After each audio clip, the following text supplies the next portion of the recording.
Hi hello friends, நாம் இந்த வீடியோவில் கல்கி 2898 ஏடி படத்தோட ரிலீஸ் ட்ரெய்லர்னு ஒன்று விட்டுருந்தாங்க. அந்த ட்ரெய்லரோட பிரேக் டவுன் தான் பார்க்க போகிறோம். சரி வாங்க லேட் பண்ணாமல் வீடியோக்குள்ளே போயிடலாம். இந்த ட்ரெய்லரே பார்த்தீங்கன்னா அஸ்வத்தாமா அவரோட வாய்ஸ் ஓவர்லேருந்து தான் ஸ்டார்ட் ஆகும். அடுத்த சீன்லேயே பார்த்தீங்கன்னா சம்பலா சிட்டியெல்லாம் கூட காமிப்பாங்க. இந்த அஸ்வத்தாமா அவரே வந்து சொல்லுவார், கடவுள்கிட்ட தான் மக்களோட உயிர் எல்லாமே இருக்குது, அந்த கடவுளே இப்போ உன் வயிற்றில் தான் வளர்றாருன்னு சொல்லிட்டு சுமதி கேரக்டரை பார்த்து சொல்லிகிட்டு இருப்பார். அடுத்த சீன்லேயே பார்த்தீங்கன்னா சுமதி கேரக்டரை பார்த்தீங்கன்னா சம்பலா சிட்டிக்கு அஸ்வத்தாமா கூட்டிகிட்டு போகிற மாதிரி காமிச்சிருப்பாங்க. ஏன்னா வந்து பார்த்தீங்கன்னா ட்ரெய்லர்லேயே காமிச்சிருப்பாங்க, பிரபாஸ் அவர் அதுக்கப்புறமா காம்ப்ளெக்ஸ் சிட்டியில் இருக்கவங்கலாம் வந்து சுமதி கேரக்டரை வந்து கொல்றதுக்காக இது பண்ணிகிட்ருப்பாங்க. பிரபாஸ் அவர் கூட சுமதி கேரக்டர் பிடிச்சிட்டு போனால் அவருக்கு வந்து 1 மில்லியன் யூனிட்ஸ் தரதாக வந்து இருக்கும். அதனால் அவரும் வந்து சுமதி கேரக்டரை வந்து பிடிக்க ட்ரை பண்ணிக்கிட்டே இருப்பார். ஸோ அங்கே இருந்தால் பாதுகாப்பு இல்லைன்னு சொல்லிட்டு காசியிலேருந்து இவரை சம்பலா சிட்டிக்கு சுமதி கேரக்டரை கூப்பிட்டு வராங்க. கூப்பிட்டு வந்தோடனே வந்து பார்த்திங்கன்னா மழைலாம் பெய்யும், அந்த மாதிரிலாம் சீன் காமிச்சிருப்பாங்க. ஸோ ஏன் வந்து சம்பலா சிட்டிக்கு அவர் கூப்பிட்டு வராருன்னா, புராணங்கள் படி கல்கி வந்து சம்பலாவில் தான் பிறப்பார். ஸோ வந்து அவர் ப்ரிடிக்ட் பண்ணி அங்கே வந்து கூப்பிட்டு வந்திருக்கலாம். இறைவனுள்ள அனைத்து உயிர்களும் உள்ளது, அந்த இறைவனின் உயிர் தங்கள் கருவில் உள்ளது. அடுத்த சீன்லேயே பார்த்தீங்கன்னா மகாபாரதத்தோட வார் சீக்வன்ஸ்லாம் காமிச்சிருப்பாங்க. அந்த ஆக்ஷன் சீக்வன்ஸ்லாம் ரொம்ப சூப்பராக எடுத்திருக்காங்க. அது கூடவே பார்த்தீங்கன்னா வந்து அந்த வார் சீக்வன்ஸில் பார்த்தீங்கன்னா அஸ்வத்தாமா கேரக்டர் வந்து ஒருத்தர்கிட்ட அடி வாங்குற மாதிரி தூக்கி அடிக்கிற மாதிரிலாம் காமிச்சிருப்பாங்க. அதில் பார்த்தீங்கன்னா ஒரு பெரிய யானை, அதுக்கப்புறமா நிறைய சோல்ஜர்ஸ்லாம் எல்லோரும் சேர்ந்து தூக்கி அடிக்கிற மாதிரி காமிச்சிருப்பாங்க. அது வேறு யாரும் இல்லை, எனக்கு தெரிஞ்சு பீமன் கேரக்டர் தான் அவங்க வந்து தூக்கி அடிக்கிறதுன்னு நினைக்கிறேன். ஏன்னா அவர் தான் இருக்கிறதுலே ஸ்ட்ராங்கஸ்ட் கேரக்டர். அடுத்த சீன்லேயே பார்த்தீங்கன்னா ஒரு பொண்ணு வந்து ப்ரெக்னெண்ட்டாக இருக்க மாதிரியும் அந்த பொண்ணை வந்து இந்த பொண்ணோட குழந்தைய யாரோ தாக்குற மாதிரிலாம் ஒரு சீன் மாதிரி காமிச்சிருப்பாங்க. அதை ஏற்கனவே மகாபாரதத்தில் மென்ஷன் பண்ணியிருப்பாங்க.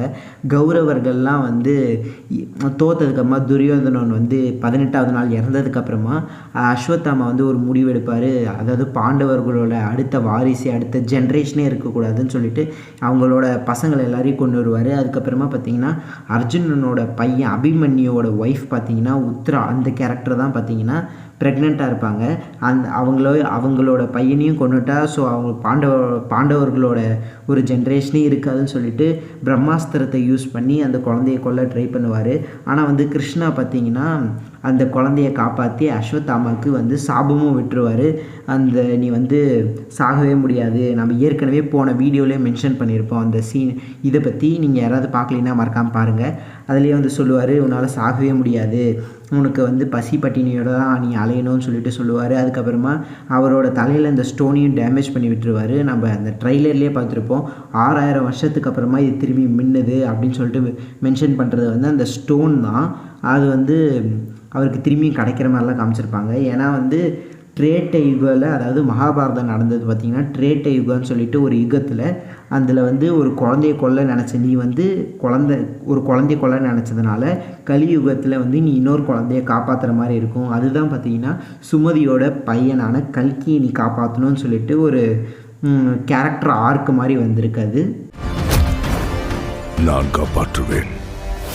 ஒரு பெரிய பவுண்டி, ஒன் ஷாட் காம்ப்ளெக்ஸ்குள்ளே போயிடுவோம். நெக்ஸ்ட்டு சீன்லேயே பார்த்தீங்கன்னா கமல் சார் கேரக்டரை காமிப்பாங்க. அவர் பார்த்தீங்கன்னா கலிங்கிற ஒரு ரோலில் தான் ப்ளே பண்ணுறாரு. அது மட்டும் இல்லாமல் இவருக்கு இந்த படத்தில் சுப்ரீம் யாஷ்கின்னு சொல்லிட்டு ஒரு நேமும் கொடுத்துருக்காங்க. அவர் காமிக்கும் போதே அவர் ரொம்ப ஓல்டு ஏஜ்டாகவும் அவர் ரொம்ப வீக்காக இருக்க மாதிரியும் காமிப்பாங்க.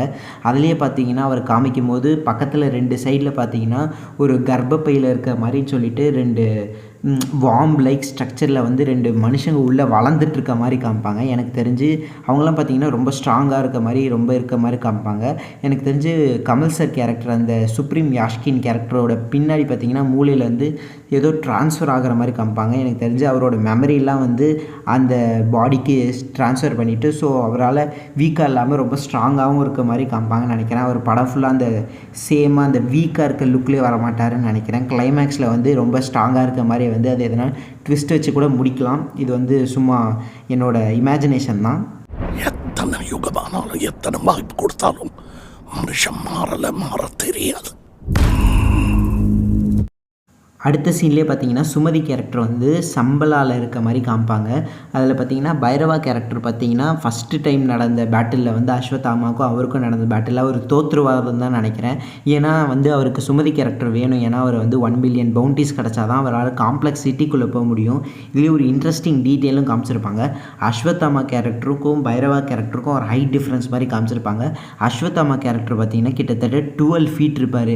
பைரவா கேரக்டர் பார்த்தீங்கன்னா 6 ஃபீட் தான் இருப்பார். அதாவது பைரவா கேரக்டரை விட டபுள் த ஹைட்டாக இருக்கார் அஸ்வத்தாமா கேரக்டர். ஏன்னா வந்து அவர் ஹிஸ்டாரிக் அந்த பழைய காலத்தில் மகாபாரத காலத்தில் எல்லோரும் பார்த்திங்கன்னா கிட்டத்தட்ட ஒரு 12 அடி 13 அடியில் தான் இருப்பாங்க மக்கள்லாம்.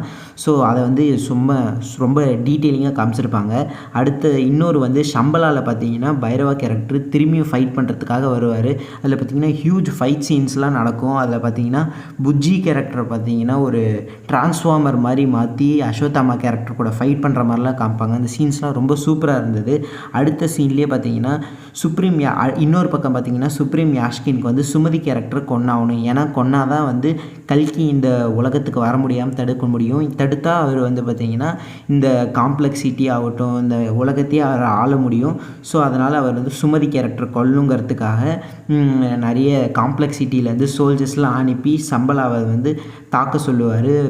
இன்னொரு சைடு பார்த்தீங்கன்னா சம்பலாவோட பீப்புளோட லீடர் தான் பசுபதி சாராக நடிச்சிருக்காருன்னு நினைக்கிறேன். பசுபதி சார் தான் அந்த லீடர்னு நினைக்கிறேன் அந்த சம்பலா பீப்புளுக்கு. இதில் பார்த்திங்கன்னா ஒரு ஹியூஜ் வாரே நடக்கும். அங்கே வந்து சம்பலா சோல்ஜர்ஸ்க்கும் காம்ப்ளெக்ஸுக்கு வந்து சோல்ஜர்ஸ்க்குலாம் வந்து ஒரு பெரிய ஆக்ஷன் சீக்வன்ஸே நடக்கும். அதுதான் எனக்கு தெரிஞ்சு ப்ரீ கிளைமேக்ஸ் போர்ஷன்ஸ்லாம் நினைக்கிறேன். ஃப்ரெண்ட்ஸ், நான் இந்த வீடியோவில் எதனா தப்பாக சொல்லியிருந்தேன்னா மறக்காமல் கமெண்ட் செக்ஷனில் சொல்லுங்கள். சரி, படத்தில் என்ன தான் காமிச்சிருக்காங்கன்னு சொல்லிட்டு நம்ம 27 ஜூன் தேட்டரில் போய் பார்த்துக்கலாம்.